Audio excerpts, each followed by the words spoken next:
नमस्कार दोस्तों। आप सभी को पता चल ही गया होगा कि हमारी नई राष्ट्रपति चुन कर आ चुकी हैं। वो ओथ ले चुकी हैं, ऑफिस अज्यूम कर चुकी है द्रौपदी मुर्मू जी। इन्होंने यशवंत सिन्हा जी को हराया। द्रौपदी मुर्मू जी इससे पहले झारखंड की राज्यपाल रह चुकी हैं और एक विशेष बात है कि वो झारखंड की ऐसी पहली राज्यपाल हैं जिसने पूरा ऑफिस टर्म कंप्लीट किया, यानी कि जो 5 साल रह चुकी है। इसके पहले कोई भी झारखंड का राज्यपाल 5 साल तक रहा नहीं है और ये पहली महिला आदिवासी राष्ट्रपति भी बनी है। एक अच्छी बात है। तो अब आज की वीडियो में बात करें कि राष्ट्रपति का चुनाव होता कैसे है, वोट कौन कौन डालते हैं, वोटों की वैल्यू क्या होती है, वोटों की गणना किस प्रकार होती है। एक टर्म इस पे आता है सिंगल ट्रांसफरेबल वोट, उसका मतलब क्या होता है, और इस पे जो यूज़ होता है जीतने के लिए वो होता है ये फर्स्ट पास द पोस्ट। ये जो होता है एमएलए एमपीज़ के चुनाव में वो इसमें नहीं होता। इलेक्ट्रल कोटा ये चीज़ इसमें होता है। सिंगल ट्रांसफरेबल वोट, इसके तहत इसमें विनर का चयन किया जाता है, कौन जीतता है कौन हारता है। तो आज उसी को समझेंगे कि ये होता क्या है। तो सबसे पहले ये कि इस पर वोट कौन डाल सकते हैं, राष्ट्रपति को वोट कौन कर सकता है। क्या आम आदमी वोट करते हैं? आप और हम वोट कर सकते हैं? जी नहीं, आम आदमी से वोट नहीं करता। डायरेक्ट इलेक्शन नहीं होता है राष्ट्रपति का। इसका मतलब ये हुआ।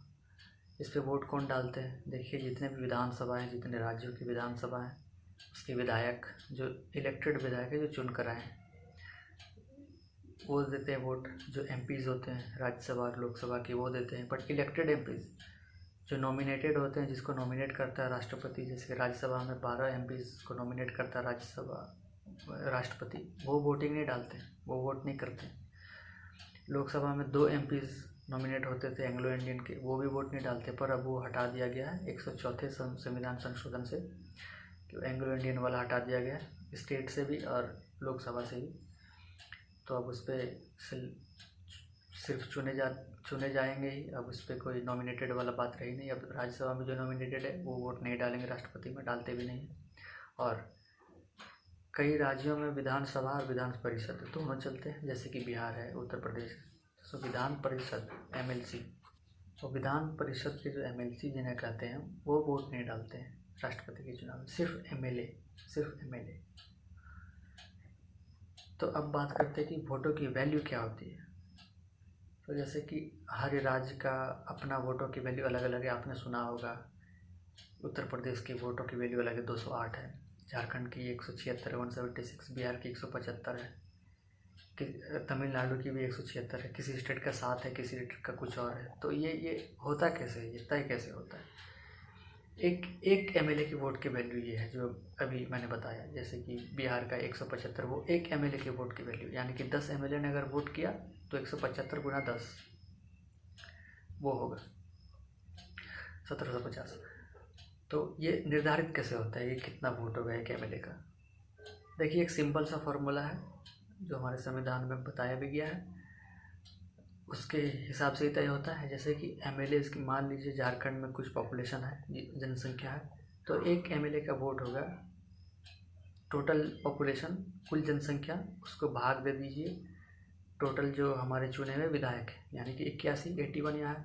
और टोटल जनसंख्या जितने भी है 1 करोड़, 2 करोड़, 3 करोड़, अभी फ़िलहाल 3 करोड़ 30 लाख है 2011 की जनगणना के अनुसार।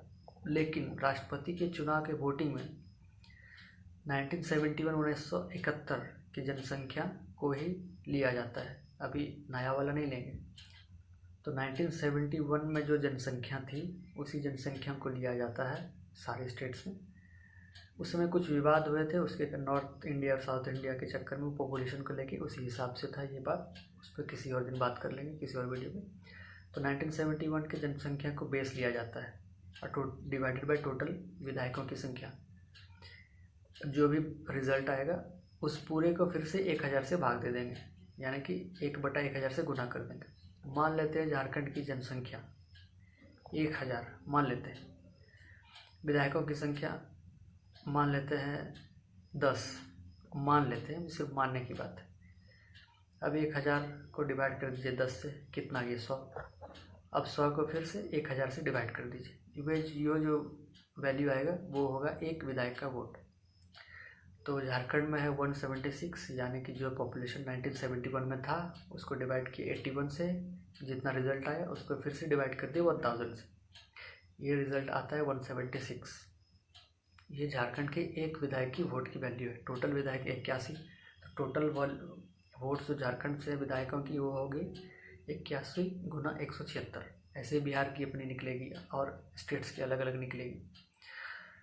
अब आते हैं कि एमपीज़ की वोट की वैल्यू क्या होती है। तो एक एमपी का वोट का वैल्यू बराबर होता है पूरे देश में जितने भी विधानसभा हैं उनके विधायकों की जितनी भी वोट है, यानी कि झारखंड के 81 गुना 176, बिहार के 243 गुना 175, सबको जोड़ दिया जाए और बाकी स्टेट्स के भी 2800 स्टेट्स के, और जो यूनियन टेरिटरी 2 हैं दिल्ली और पौंडीचेरी जिनमें विधानसभा हैं, सारे विधायकों की वोट्स की वैल्यू को जोड़ के उनको डिवाइड कर दीजिए टोटल नंबर ऑफ एमपीज़। अब टोटल नंबर ऑफ एमपीज़ क्या, 543 लोकसभा के चुने जाते हैं और राज्यसभा के 233, 12 नॉमिनेट होते हैं, तो उन 12 को छोड़ दीजिए।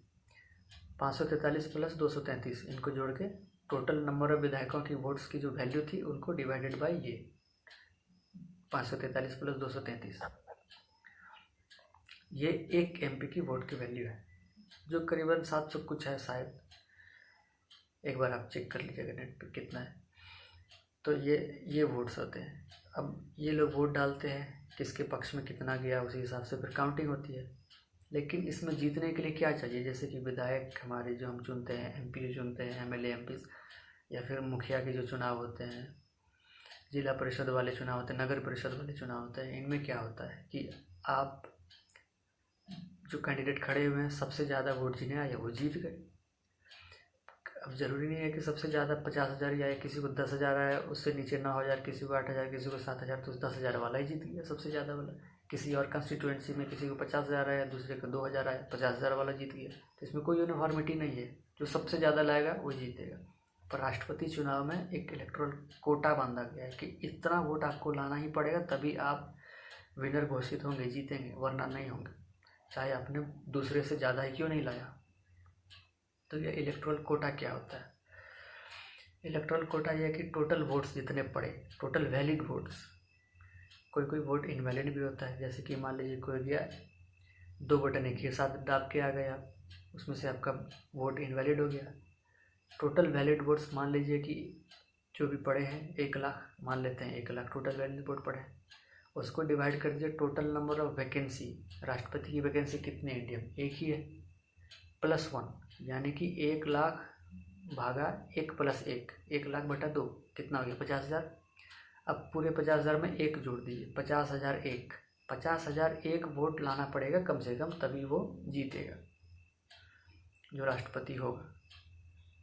अगर इससे कम वोट आएंगे तो फिर से दूसरे राउंड में फिर से काउंटिंग होती।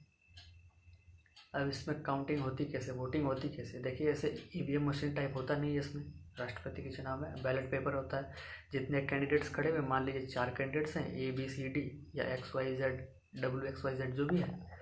अब उस पर आप मान लीजिए MLA हैं, अब आपको बताना है कि आप किसे चुनेंगे। आप A को प्रेफरेंस 1 दिया, प्रेफरेंस देना पड़ता है इसमें कि सबसे पहला सबसे अच्छा आपको कौन लगता है, उस पर 1 नंबर दीजिए। उसके बाद सेकंड में कौन अच्छा लगता है, ये अगर मान लीजिए ये नहीं तो दूसरा कौन, 2 नंबर उसे दीजिए, 3 4 ऐसे दीजिए, जितने हैं, अगर 10 हैं तो 10 तक दीजिए, अगर 2 ही है तो 1 और 2 ही दीजिए बस।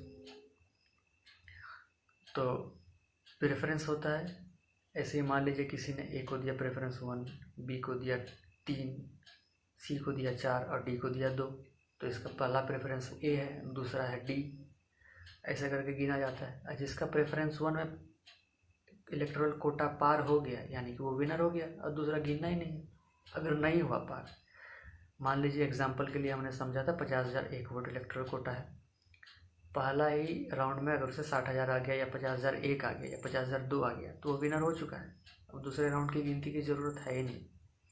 अगर नहीं आया 50,001, मान लीजिए उसे 49,000 ही आया, तो अब सेकेंड राउंड में जाएगा। सेकेंड राउंड में कैसे होता है कि मान लीजिए ABCD 3-4 कैंडिडेट थे, तो मान लेते हैं कि जो C है, तीसरा कैंडिडेट C, उसे सबसे कम वोट आया, तो उसे हटा दिया जाएगा। अब नेक्स्ट चरण में ए, बी और डी ही रहेंगे। सी निकल गया। सी के जो वोट्स है, सी के वोट्स में ये देखा जाएगा कि उसे पहला प्रेफरेंस जो जिन्होंने दिया था बहुत कम था। अब सेकंड प्रेफरेंस, उन लोगों ने सेकंड प्रेफरेंस सबसे ज़्यादा किसको दिया है, उसे फिर उनमें ऐड किया जाता है। सी वाले वोटर्स ने देखा कि सेकंड प्रेफरेंस ए को दिया है 1000, बी को दिया है 2000, डी को दिया है 5000, फिर अब इन्हें ऐड किया जाएगा। अब 49,000 पहले से था, 1000 आ गया, 50,000 हो गया। 50,000 एक चाहिए, मान लेते हैं कि 1000 दो दिया है तो 50,000 दो हो गया। तब वो इलेक्टोरल कोटा जो था उनको पार कर चुका है तो वो जीत गया। ऐसे अगर सेकेंड राउंड में नहीं आया तो थर्ड राउंड में जाता है। जनरली ऐसा होता है, इंडिया में अभी तक ऐसा हुआ है कि फर्स्ट राउंड में ही रिजल्ट आ जाता है। बेका टर्म था सिंगल ट्रांसफरेबल वोट, तो वो क्या है देखिए। अभी हमने देखा कि जब इलेक्टोरल कोटा हासिल नहीं हो पाता है तो सेकेंड राउंड की काउंटिंग होती है। उसमें से जो सबसे कम जिस कैंडिडेट को वोट आया उसका वोट किसी दूसरे तीसरे बाकी जो कैंडिडेट्स बचे हुए हैं उन्हें ट्रांसफ़र हो जाता है। इसी को कहा जाता है सिंगल ट्रांसफरेबल वोट, यानी कि वोट एक ही बार डाला गया, उसी को एक से दूसरे तीसरे और बाकी में ट्रांसफ़र किया गया। लगता है आज का वीडियो थोड़ा लंबा हो गया। अगर इस पर भी अगर कुछ छूट गया होगा आप कमेंट में ज़रूर बताएं कि कुछ रह गया, फिर उस पर नेक्स्ट वीडियो पे उस पर बात किया जाएगा। छोटे से वीडियो पे बना के उस पर बात कर लेंगे। धन्यवाद।